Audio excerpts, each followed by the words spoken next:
selamat sore semuanya. Kita akan membahas tentang strategi pembelajaran dan motivasi belajar. Disajikan oleh saya sendiri, yaitu Irma Saraswati, dimaksudkan untuk mengerjakan tugas 2 pekerti dari Dr. Sihabudin. Tujuan khusus dari pembelajaran adalah menjelaskan strategi pembelajaran di perguruan tinggi, menjelaskan motivasi belajar di perguruan tinggi, dan menjelaskan tuntutan belajar di perguruan tinggi. Definisinya, beberapa definisi yang pertama tentang pembelajaran adalah proses interaksi antara mahasiswa dengan dosen, antara peserta didik dengan pendidik, dan sumber belajar pada suatu lingkungan belajar, sesuai dengan Pasal 1 ayat 12 di Undang-Undang Nomor 12 Tahun 2012. Nah, definisi yang lainnya adalah tentang strategi. Strategi adalah pendekatan secara keseluruhan yang berkaitan dengan pelaksanaan gagasan, perencanaan, dan eksekusi sebuah aktivitas dalam kurun waktu tertentu. Sedangkan dosen diartikan sebagai pendidik profesional dan ilmuwan dengan tugas utama untuk mentransformasikan, mengembangkan dan menyebarluaskan ilmu, pengetahuan, dan teknologi melalui pendidikan, penelitian, dan pengabdian kepada masyarakat. Pengertian ini juga tertuang dalam Undang-Undang Nomor 12 Tahun 2012, Pasal 1 ayat 14. Bagaimana dengan standar seleksi mahasiswa? Dalam kitab Taklim Ilmu Taklim itu ada 8. Yang pertama adalah dakaun atau cerdas, kemudian yang kedua adalah hirsun, rajin, yang ketiga istibarun yaitu sabar, kemudian bukro adalah biaya, kemudian yang kelima adalah irsadul ustadz yaitu petunjuk guru atau dosen, kemudian yang kelima adalah tuluzama atau waktunya.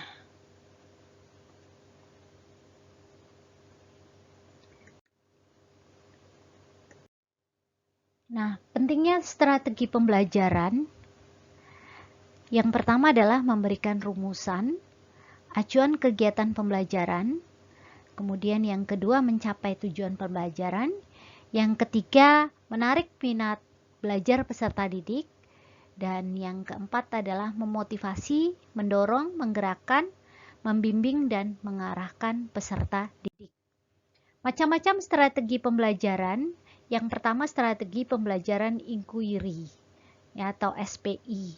Jadi pembelajaran yang menekankan pada proses berpikir secara kritis dan analitis untuk mencari dan menemukan sendiri jawabannya dari suatu masalah yang dipertanyakan.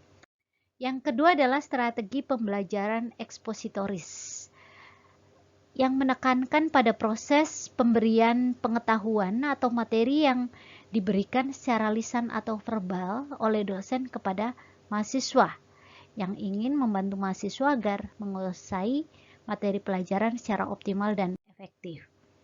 Yang ketiga adalah strategi pembelajaran berbasis masalah yang memadukan beberapa kegiatan pembelajaran yang menonjolkan proses pemecahan masalah ilmiah.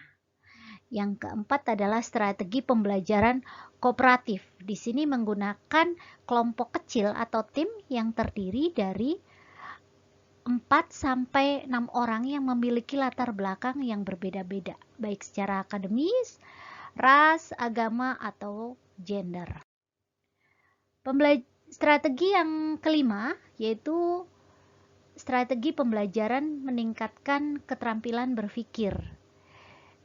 Di sini mengutamakan kemampuan berpikir mahasiswa. Jadi materinya adalah membimbing mahasiswa melalui proses menemukan konsep sendiri yang harus dikuasai oleh mahasiswa dengan cara terus-menerus melalui proses dialog dan menggunakan pengalaman mahasiswa. Nah, karakteristik proses pembelajaran itu sendiri ada secara interaktif ya, inspiratif, kemudian menyenangkan, menantang, memotivasi peserta didik untuk aktif, serta memberikan ruang yang cukup bagi prakarsa, kreativitas, dan kemandirian sesuai dengan bakat, minat, dan perkembangan fisik serta psikologis peserta didik. Nah, Bloom dan Cradwell dalam belajar, mahasiswa itu harus menguasai 3 ranah. Yang pertama adalah kognitif, kemudian yang kedua psikomotorik, yang ketiga adalah afektif. Nah, kognitif ini ada 6 tingkatan. Yang pertama pengetahuan, yang kedua pemahaman, yang ketiga aplikasi, yang keempat analisis, yang kelima sintesis, yang keenam evaluasi. Nah, ranah yang kedua adalah psikomotor, ada 5 tingkatan, yaitu peniruan, penggunaan, ketepatan, perangkaian, dan naturalisasi. Ranah yang ketiga adalah afektif, itu ada 5 tingkatan, yaitu pengenalan, yaitu ingin menerima, sadar adanya sesuatu, kemudian merespon, kemudian yang ketiga penghargaan, yang keempat pengorganisasian, dan yang kelima adalah pengamalan. Motivasi belajar di perguruan tinggi ya, itu secara artinya mover itu adalah menggerakkan ya, yaitu kondisi yang menimbulkan perilaku, mengarahkan perilaku, dan mempertahankan intensitas perilaku. Nah, motivasi sendiri adalah suatu yang paling mendasar yang harus ada dalam proses belajar, karena hasil belajar akan optimal kalau ada motivasi. Nah, motivasi sendiri bertalian dengan suatu tujuan. Nah, motivasi diartikan sebagai kekuatan seseorang yang dapat menimbulkan tingkat persistensi dan entusiasmenya dalam melaksanakan suatu kegiatan, yaitu baik bersumber dari dalam diri individu itu sendiri maupun dari luar individu. Nah, seberapa kuat motivasi yang dimiliki individu akan banyak menentukan terhadap kualitas perilaku yang ditampilkannya.